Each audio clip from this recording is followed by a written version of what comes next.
Hey everybody, it's Andrew here, and I'm talking today about a question I'm pretty anxious to get to, and that is, how do you find a jeweler you can trust? Not just how do you find a jeweler, because there's plenty of jewelers out there, but how do you find a jeweler you can actually trust with your jewelry that you care about, or finding a piece that's really important to you? I'm guessing most of you don't actually need a jeweler every week, probably not even every month. Many of us, maybe not even every year. But when you need them, you want to know that you can trust them. So we're going to talk about that.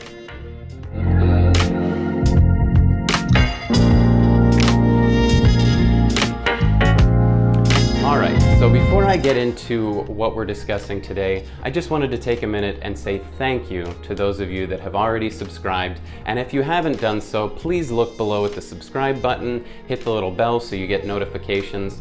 My channel does not exist for people that just love jewelry or for people that may be jewelry snobs. My channel is here for the average person to learn, because I think there's a lot of people out there that want to learn.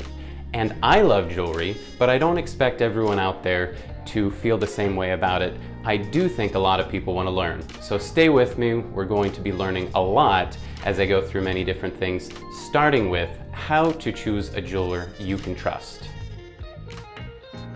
First of all, I think it's good to recognize not every jeweler is out there to get you. In fact, the jewelry industry, I would argue more than many industries, has a real priority for trust, because we don't have things like barcodes or item numbers or model numbers that we can fall back on so that people understand what they're comparing or what they're talking about. So I believe many jewelers put a high emphasis on trust, but making sure you find them is important. Know yourself what you're looking for.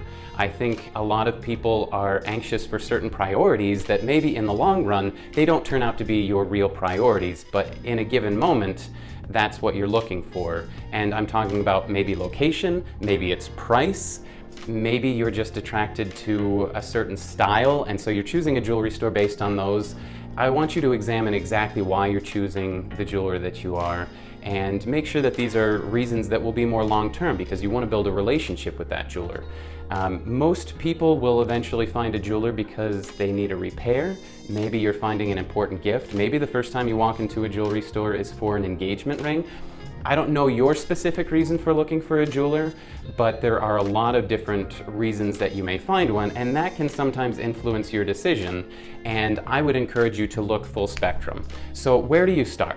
I would say, and I do have a bias here, I would look for a local independent jeweler, but I'm going to tell you why.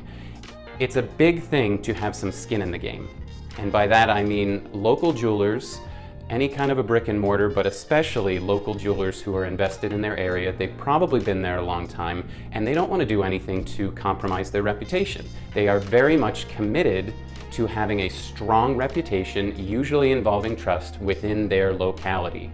And on top of that, for those, and I think many of you, who want to support local businesses, a jewelry store is a great place to do that.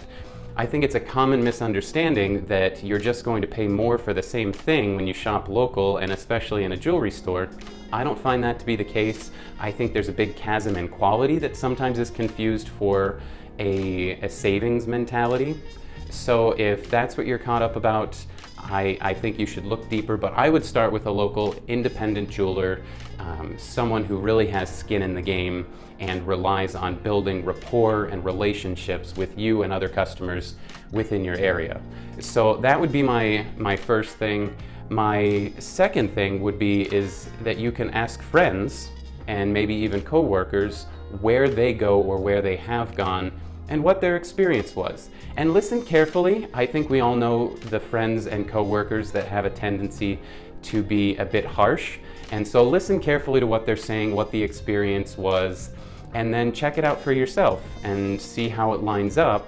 And if they're confirming exactly what you come to find out, well, that's gonna help you along your way. You're one step closer. Don't focus on price would be my next thing. If you get overly focused on price, there's a lot of things that you could be compromising in that process. It may be service and or future service. It may be quality of work. Jewelry is not something, like I said before, where you can compare model numbers, item numbers. You can't scan a barcode. See if there's something that's being compromised, and decide where that level of importance is. Most of us have some kind of a balance in our mind where we're willing to pay more and where we need to kind of cut down on costs a little bit, and it really might not be as big of a deal as you think. I'm constantly surprised how many people walk into a local jewelry store expecting that they're going to pay more and actually finding that what they want is less. Believe it or not, it happens more often than you think. But don't get overly caught up in price. If it's a huge chasm, we're talking Cartier to Walmart kind of price points here, I know that it becomes much more obvious. But don't just go for the lowest price. Think about what you're getting in the process and ask questions. That would actually be my next big thing. Ask questions and don't just interrogate. I actually see it quite a bit.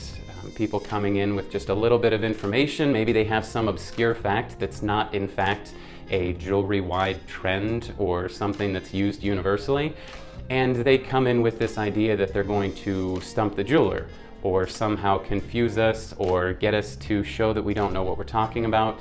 It does happen. I would encourage you not to go in with the mindset of interrogating your jeweler, but go in and have a conversation. Ask questions.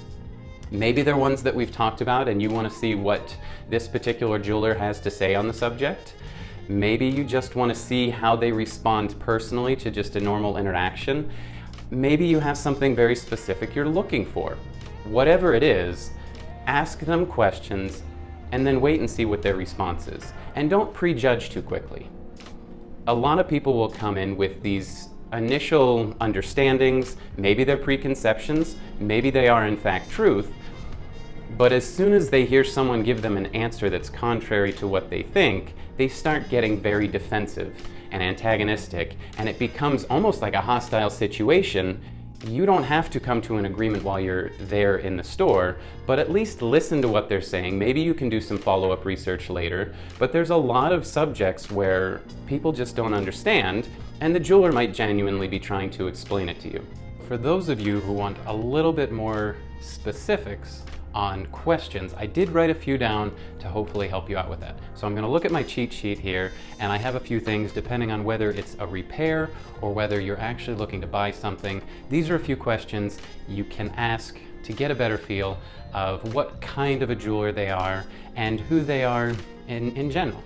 So here's a few examples. So if you're doing a repair, you can ask, who does your repairs? Is it someone on site? Is it someone off site? Is it them personally? See how they respond to that. See what type of repairs they send out. Do they send everything out? Do they send just very specific kind of repairs out? And asking who does their repairs is going to give you a much better insight into that. Another question, if you're looking to have something repaired, is can I get a quote? And I would strongly encourage you to have the item with you. You don't want to get into a situation where you're looking to get a quote, but you don't have anything to work with. So, can I get a quote? But make sure you have the jewelry with you. Another question is, how long do your repairs take? If they're sending them out, sometimes this means they take longer. Other times it actually means it can be done more quickly. A lot of well-reputed stores are going to have a longer wait time because they have a queue of work they're doing. If this is the case, sending your jewelry out might actually be the most time-effective method, and so it could be faster. Other times, it can take a little longer, but ask how long it's going to take. I would also say be prepared that it could take several weeks either way. Now, from the buying side of things, do you do any of your own designs? Again, this is going to help tell you what kind of a store they are in general, if they do all of their own work, if they get all of their work from different vendors, or if they do kind of a supplemental approach. If they try and do as many of their designs as possible, and they supplement it with things from other designers, things from more mainstream manufacturers, and that can be a really balanced way to have variety while still getting some customization and some character pieces that are very unique. And how do you set your prices? I personally like this question because we get into a mindset that all pricing is the same. We walk through clothing stores, we walk through technology stores, and we see barcodes. we see name brands, and we become accustomed to understanding how the pricing works. And if I just wait for a sale, I know I can get this less. If I go to this other store, I know I can find it for a lower price point. And jewelry doesn't really work the same. If you go to big box stores, if you go to mainstream jewelry stores that are more of a chain, you're going to find that the pricing is deliberately inflated so that they can have some kind of a sale. Oftentimes very big sales, and that tells you their prices are that much more inflated. So that doesn't mean you can't do it, and it doesn't mean you can't find a good deal. It just means be aware that that's a completely different pricing paradigm. You're dealing with prices that are deliberately inflated, and that allows them to do sales of 40, 50, 60, 70% outrageous, percentage prices. But in reality, you might be buying the same thing in another jewelry case where it's actually preset at that price. Ask about that, because how they set up their pricing will give you a little bit of an indication if you should wait for a time when they're having a sale, or if they're just generally going to have a standardized pricing that you can anticipate and you know what to expect. What do you feel like you specialize in the sales category? Similarly to repairs, they may specialize in something, and that could either be very beneficial to you, or it could kind of turn you off a little bit depending on what they typically do and what they usually work on. Ask them what they specialize in, and maybe ask them why, whether it's because of their locality or their personality or their clientele. All of this is just to start a conversation. You want to start a relationship, and by asking questions, you can start a little bit more dialogue that way. And people want to share about themselves, just like as a salesperson in a jewelry store, I want to ask you questions that hopefully you'll open up and tell me a bit more about yourself so that I can help you. The jeweler is feeling the same way. He enjoys sharing about what he does, what he's passionate about. Asking questions in a non-aggressive setting, not trying to interrogate anyone, is really going to be beneficial for everyone. So while you're asking questions, I want you to think about, is this actually the person I'm going to be dealing with over the long term? You may be talking to a salesperson that doesn't specialize in whatever area you're working on, or if you're doing jewelry repair, you might not be talking to the person that knows the most about that. And if you need that kind of expertise, oftentimes it's available, but you may have to ask to see someone, or you may have to wait depending on the availability of that person, whether they're just talking with someone else or whether they're maybe not there that day. Different jewelry stores will operate depending on personnel, and this is one example where if you're talking to someone and you're asking a lot of questions, you don't feel like you're getting the right answers, maybe the question to ask is, hey, is there someone else here who specializes in that? Or am I able to talk to the person who deals in that particular area, whether it's repair or whether it's a specific type of knowledge or purchase? There may be someone else there that you're just not talking to, and that can make a big difference. In closing, I want to give you just a few things to work on, and one of those would be when you go in, try not to make too many assumptions and go in with an attitude to learn something. Again, that's why I think you're here. I believe many of us want to learn something, but occasionally we have an idea in our mind, and if anyone disrupts that, heaven forbid we actually listen to them. So it's possible they may have something to teach you. Go in with an open mind. Secondly, you can use your gut. Use your instincts. Think about what's going on. Think about how you're interacting with the individual that you believe you could build a long-term relationship or that might be helping you with whatever instance, whether it's a repair or a purchase that you're thinking about. And you can use your gut, but please use it in tandem with these other things we're talking about. I don't want you to lose focus and make a strictly gut decision without thinking about how long this person's been in business, what is their reputation, do they seem to know what they're talking about, and try and factor all those things in. I want to make sure you're thinking about price and not being overly focused on it, but thinking about what you're getting for that. There's a lot of ways to look at value, and whether it's just way more than you can pay, because most of us are dealing with some kind of a budget, or whether it's just a lot more than someone else, because you might be paying for something that ends up paying dividends in the long run. Maybe you got a quote of $200 for repair, and someone else is quoting you for maybe $500 for what you perceive to be the same repair. Sometimes as simple as asking, what are you actually doing, or can you walk me through the process, is going to give you a lot of insight into whether or not you are paying for something completely different. Somebody else may be just doing a patch job, and the other person quoting higher is actually doing a complete rebuild of something. They could be reinforcing it a lot more than you understand.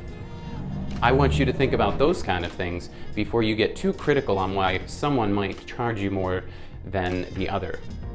Well, that's what I have for searching for a trusted jeweler. I think this is crucial, and it's something that if you do all of these steps right now and you can establish a relationship with a jeweler in your area, it's going to benefit you a lot over the long run. You're going to have fewer things to worry about when something does go wrong or when you need something, and you're going to know where to go, and you're going to have a rapport, and that is always helpful. So thanks again for watching. Again, if you have not subscribed, hit the subscribe button below, hit the little bell if you want to get notifications, like the videos if you found them at all helpful or enjoyable, and I hope to see you next time.